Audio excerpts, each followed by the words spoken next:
Hey everybody, Mike at Anglers here. Bait we have created. We are. So that's a pretty good job by us today. I think we really did great there. So anyway, I want to give everybody an update on bloodworms and go over some of the other baits we can use. So many of you know we've been calling, people are looking for bloodworms. Bloodworms are really hard to get. We're getting them in a couple days a week, but they're selling out really fast. We're not getting in nearly as many as we want, and everybody's kind of, upset and wants to know what the deal is. So first off, just on the bloodworm front, bloodworms have been really tough to get for 2, 3, 4, 5 years. So the actual numbers of bloodworms, which only exist in the Northeast, mostly in Maine, have been going down and down. They've been harder and harder to dig out. The prices have been going up. So this has kind of been going on for a while. As many of you know, the fishing industry, especially bait and such, with COVID and everything, people have been really getting out and doing it a lot. So there's been kind of twice the demand, right, and less worms than there ever was before. In turn, also a lot of the diggers up there had turned to other things, which is, clamming and a lot of other things. So a lot less people digging, not a lot of worms, and twice the amount of people wanting it. Unfortunately, I hate to say this because it's not something I really like to do. It's really not going to fix itself, at least not this year. So, we also feel because the prices have gone up and they're already crazy expensive to begin with. So the great news is, especially in the bay and around the bay, there are tons of other bait that work great, that are much more affordable, stay on the hook better, all those sort of things. I know Mike and me, we probably would almost never take a bag of bloodworms out with us for any sort of fishing on the bay, and we fish for almost everything, right? So we're here to tell you all the wonderful things we can use instead of bloodworms. All the Boo, bloodworms. So I want to start with the best alternative bloodworms that has existed for years and years and years. I feel like almost fell out of popularity to some extent, but for no real great reason whatsoever. And that's fish bites. So fish bites makes an artificial bloodworm, which I could go into the technical scientific specs of why it works so great, but we're not. But we're not going to. Yeah. But anyway, the enzymes they use in them are supposed to replicate what a bloodworm scent is. Really the best part of these when they came out was the way that they're made. So when you cut this, which Mike already has here, there's a mesh strip in between it. So most of you guys who are using bloodworms for things like croaker, spot, perch, you are literally replacing your piece of bloodworm every time you catch a fish. And you're usually, when you're on top of fish, you're doing it over and over. Because of this little mesh strip in between here, it stays on the hook. It actually really stays on the hook. Yeah. Sometimes it's hard to get off even when you're done fishing. Yes. Which is a good thing. Which is a good thing. So you can catch a lot more fish per piece of bait. Lasts a long time. You can obviously cut them to any shape. So this is fast action, which means the actual stuff on here dissolves off quicker and there is no mesh strip, whereas this lasts longer and has a mesh strip. A lot of times early season, late season, we saw a lot more of these because when it's cold water, it won't dissolve as fast and it just works quicker. But if you do want something that, again, doesn't have the mesh sticking to your hook, that works great.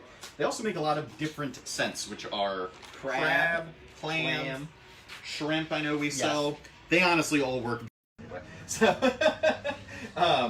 anyway, Mike's cut them in little strips. This is about the size. Honestly, if I was doing it for perch and spot, I would probably even be going, smaller like that. That's about all you need. You see how much is in a pack here? You're going to get a ton of bait out of it. So, fantastic for artificial bait.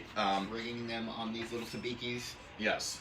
Is just unbelievable. Everything we're showing here is specifically meant for the Hayabusa Sabiki rig. No, we are not getting paid to say that, but thank you to the fine people. But thank you to the fine people. So my other top baits, which again, and I feel like up on razor clams. Razor clams, some people get kind of confused. So they come in these little half-gallon bags, in shell, fresh, right? You just can keep them in a fridge, on ice, whatever. They're not hard to open though. When you break a shell on these, I think some people get a little intimidated, like, oh, what is the process? It literally just breaks right open. It's a pretty soft, open shell. Yeah. And as you can see, you're just going to tear the meat out of there, and cut it into small pieces, as small as you can. Of course, just like most clam, there's a harder part and a softer part. You're going to get whatever you can on the hook. I would say each piece of clam you should at least be able to get probably minimum of 4, probably most 10 to 12 baits per clam. You can see how many clams come in a bag. These are really great for catfish and rockfish though too, like big time. Yep. So generally speaking, we'll cut them up into these small, but I'll literally for striped bass clams throw them on a big circle hook and just chunk it up. Oh, yeah. They love it, especially catfish. A little bit of extra meat on here that you can never get off. Honestly, I'll break these shells and Yeah, it's throw free. them It's overboard. free chum. It's free chum. It's Free chum. literally. We love free chum. Yeah, it's just great. Yeah, it is great. So Yeah. that's one of our top baits right there. So next is soft crabs. I know soft crabs is big for rockfish. We quarter them, have them, that sort of thing. Perch is probably one of the best things. I've always considered grass shrimp and soft crab to be like the best part of the soft crab. I think where people don't understand is the legs and everything work just as well as the body. So we will literally take small pieces like this.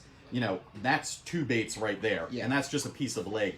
You start really looking at it, you should get 40 or 50 pieces of perch bait out of 1 crab. Easily. So again, on a rockfish, you're getting 2 or 4, maybe not a great value. On the perch side, croaker, spot, catfish, all that, you're getting a ton of bait. The outer shell, all of it works really well. And of course, the best part about crab is those parts that are not the center of the body, like the legs, stay on the hook really well. So we love that too. Again, Chesapeake Sabiki rig, it's going to work fantastic for sure.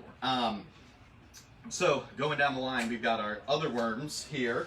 So your standard nightcrawler is still a great saltwater bait. Your red wiggler and your nightcrawler. Right. So a nightcrawler is a larger earthworm, and a red wiggler is essentially a smaller earthworm. Well, for all those sort of smaller fish, panfish and whatnot. The red wiggler, as you can see, wiggles like crazy. He is just loving to wiggle. Yeah. Off like a bloodworm, use them just the same. And put half of them on a hook, or even in thirds, and you get 24 worms, so that's at least 50 baits, which is awesome. These definitely are not going to work quite as well as bloodworms and some of the other bait we show you. That's spot don't care what they're eating. Right. Just if it's a worm, you'll catch spot on nightcrawlers. Okay. Absolutely, absolutely. So we don't have any fresh grass shrimp right now, but we do have these dehydrated or brined grass shrimp.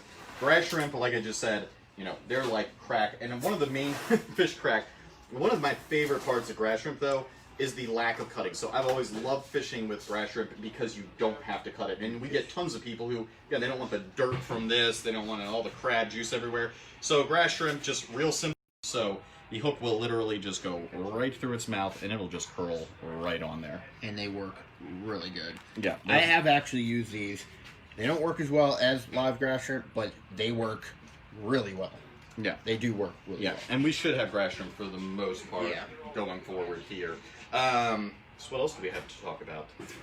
So LY and peeler crab, again, this is more kind of covering our larger fish bases. So peeler crab, of course, we're going to take the top shell off, we're going to cut it into quarters, put on a hook, but again, great bait for rockfish, for catfish. LY, cut up into steaks, good for rockfish, good for catfish, all that kind of stuff there. Bunch of other baits too that we didn't even bother to pull out, and we probably should have. Aprons, and they're freshly packed. They're phenomenal, and it is literally just the underside apron of a crab. You get a ton of them in a pack. Those cut up, again, and same type of fish. They stay on the hook really well. They're phenomenal. What else do we have? Squid, strips, clam snouts, all those sort of things. They're all going to work too. I really feel like, though, the clams, the fish bites, the crabs, the grass shrimp, these are really the really good alternatives to bloodworms. They're going to really catch fish in the same sort of manner as those are. So anyway, thank you guys for tuning in. We're so sorry about, not having bloodworms. We hate not having things you guys want. We're always trying, believe me, we are trying nonstop to have them, to get them. We will have them this weekend, at least for part of the weekend, but definitely try out these new baits. You may be surprised how well they work. Yep. So anyway, thanks for tuning in. See you guys soon. See ya.